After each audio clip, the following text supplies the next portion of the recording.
What's up YouTube? My name is Dave from Reproductions Extra, and it has been a while since I recorded. I was originally thought I would take a week or two break whilst I was waiting for my new pop filter to come, but then I just kind of didn't record after it came. So I thought, you know what's the best time now? I've had just over a month off to start recording again. And this part will be what if Videl was a main character. We start with Vegeta and Nappa planting the Cybermen, and the gang pretending to struggle with them. As Vegeta realizes that Videl is probably the one who killed Radix, he asks her to stop suppressing her power, so she powers up all the way to 8,000, stronger than Nappa, who is currently at 54,000. And those two begin to fight. She's able to knock him around a bit, but he gets angry, firing a blast towards the gang, but Videl is too slow to react, and Piccolo sacrifices himself. Out of instinct of dying, Videl lets loose of all her power, shocking the likes of the still holding back Vegeta. Nappa is then killed by Videl, as everyone runs as she charges to suppress Vegeta, who is currently at a 16,000. To him holding back, just to amuse her, when Kakarot arrives back on Earth, shortly after Kami vanishes. Kakarot heads to where he can sense the power levels. Upon Kakarot arriving, Videl is being held by the throat by Vegeta, who is, in his final words, asks her if she have any. She says dodge, as a crack by a pissed off Kakarot in Kaioken sends Vegeta flying. Now, Kakarot vs Vegeta is a lot similar to in canon. Both are stronger and have a power level of 24,000, with Kakarot's 14,400, and in Kaioken it's about 25 or 26,000. Now, that's not including the multipliers. Vegeta goes Great Ape. Videl does struggle to create a Kienzon, but does cut off his tail, thanks to a distraction from Krillin. And Vegeta does get to leave. Hearing from Kakarot that they can bring Piccolo back if they go to Namek, well, if they can find Namek at least, they can use their Dragon Balls. Now, going to Namek will be Bulma, with Chi-Chi, Gohan and Krillin, followed by Videl and Kakarot later when they have healed up. Now, most of the Namek saga probably goes the same, up until Videl and Kakarot show up. Their power levels being quite some high, with Kakarot getting a Zenkai boost from the fight with Vegeta, putting him about 15,000, and let's say they get a 12 times modifier with training. But on the way Namek, it's about 1800,000, and Videl has about 178,000. Now, everyone up until Krillin gets killed happens. But instead of Krillin, it is Videl that gets killed by Frieza. Kakarot loses it and ends up entering Super Saiyan Grade 2, losing himself. After this, the timeline pretty much returns to normal. Kakarot escapes, everyone escapes as Kakarot and Frieza are fighting. They get wished back, but Videl decides to stay in Otherworld to train for a bit longer.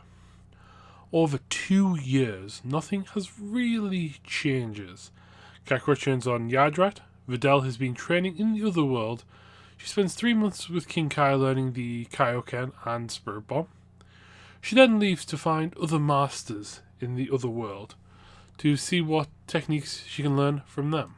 And since this is a little bit more fanficky, since I'm using more of the Xenoverse logic, and one of my favourite things in Xenoverse is time skip, which my Videl always kind of has on her, she meets a strange man in the other world who has the ability to stop time, or at least skip it.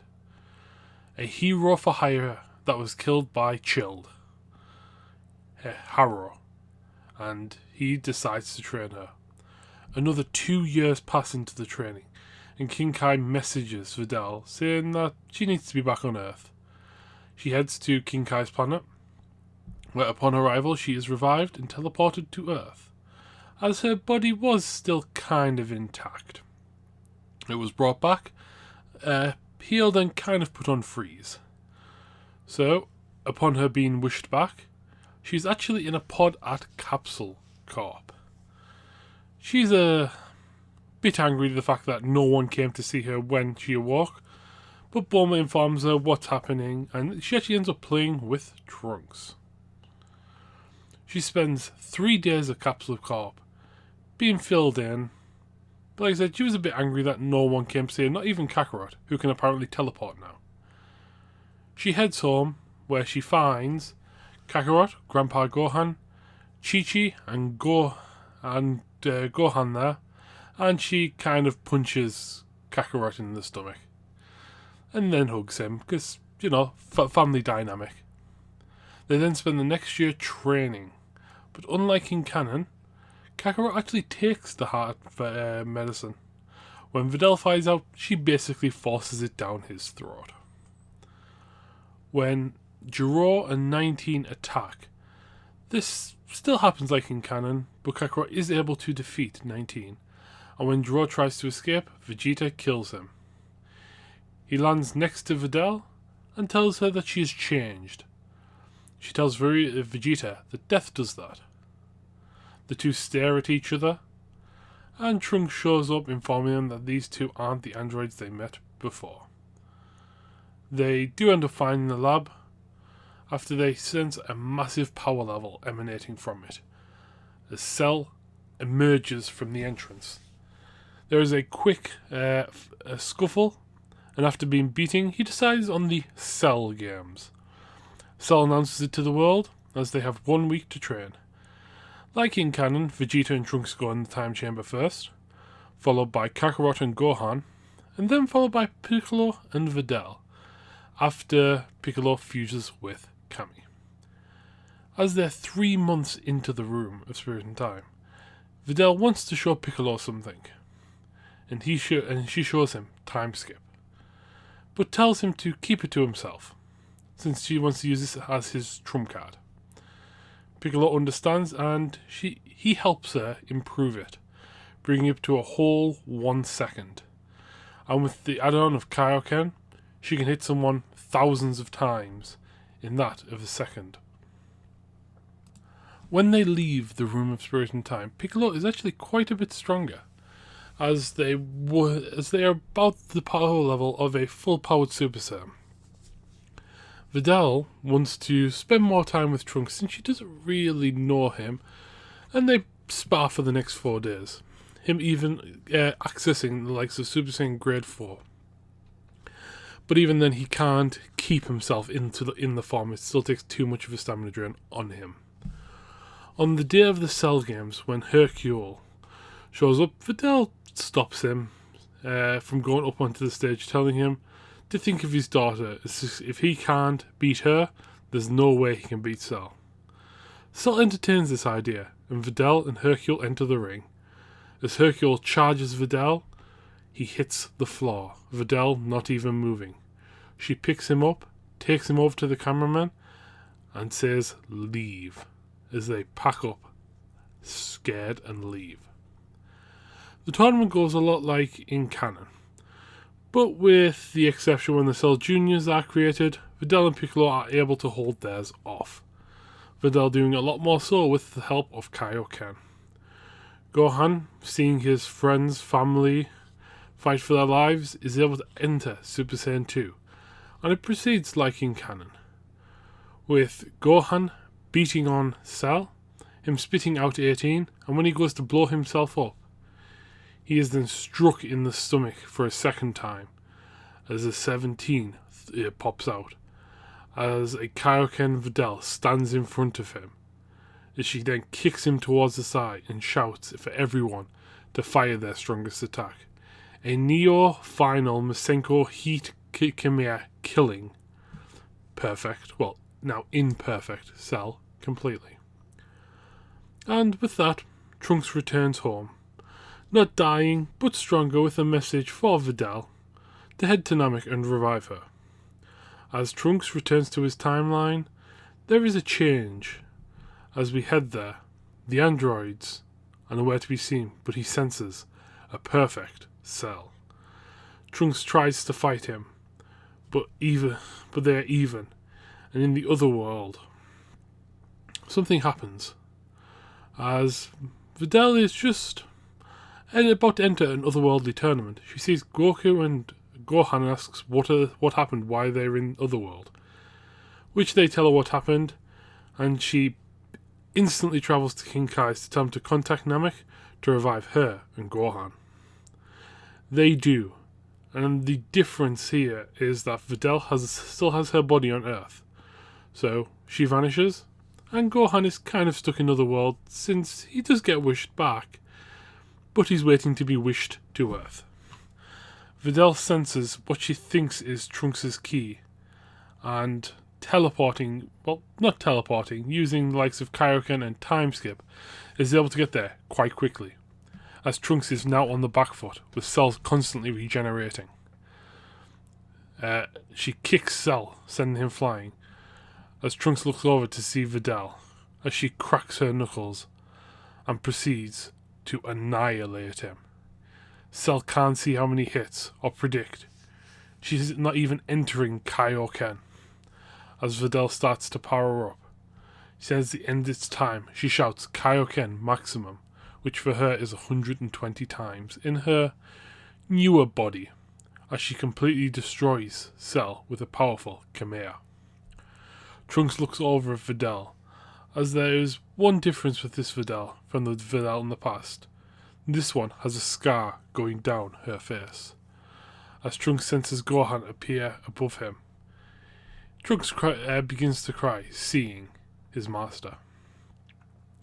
Now, let's jump ahead to let's jump ahead 17 years, but I'm going to discuss what happens in the 7-year time gap. So, as 17 and 18 wake up in Capsule Corp, Kakarot explains what happens to them and asks what they want to do, and they decide that it's best not to do anything, and they leave. So, not much happens there. Now, as for the more major changes, Kakarot is still alive. Goten is born still. Kakarot alive since actually trains with Goten and Gohan, and kind of so does Vegeta since he doesn't want to fall behind. Videl decides to travel to the lakes of Yardrat with Piccolo and Tien, where they spend 2 years learning as much as they can. There is no Super Saiyan 3 since Kakarot doesn't have all the power he did in the other world, but they do perfect Super Saiyan 2. Trunks trains with Goten a lot more since their fathers are kind of always training together. Gohan starts school earlier, where he does actually meet Videl. Those two start in, and it is kind of weird when Videl meets present Videl, since she kind of looks like a lot younger version of her. But as for the Buu saga, pretty much happens the same. Spopovich and Yamu attack. Main difference is they don't get anywhere close to the stage, as Videl kind of uses time skip and knocks them out before Gohan is attacked. Videl's fight with Spopovich does still happen, but with Videl using the likes of time skip, she doesn't get seriously injured. The revival of Buu doesn't happen, Videl using time skip to kill Bobby and Dabura before anything happens, since she is not as kind-hearted as Kakarot, with her changing her personality after death. As the Z-Fighters still don't know about her time skip, they assume it's just some instantaneous movement technique that she used. After this, the Kai offers to train them, with Videl, Piccolo and Gohan training with the two Kais. They learn the Kai. The Z-Sword is broken during training, and Elder Kai unlocks their potential. Piccolo and Videl's is different since theirs is always an unlocked state, and that of Gohan's, he needs to enter it since it's a lot more of a Super Saiyan form. But 4 years pass and Beerus the Destroyer has awoken. And that's where we're going to end this part off. I hope you all enjoyed. And until the next part, look left, look right, and where's the music?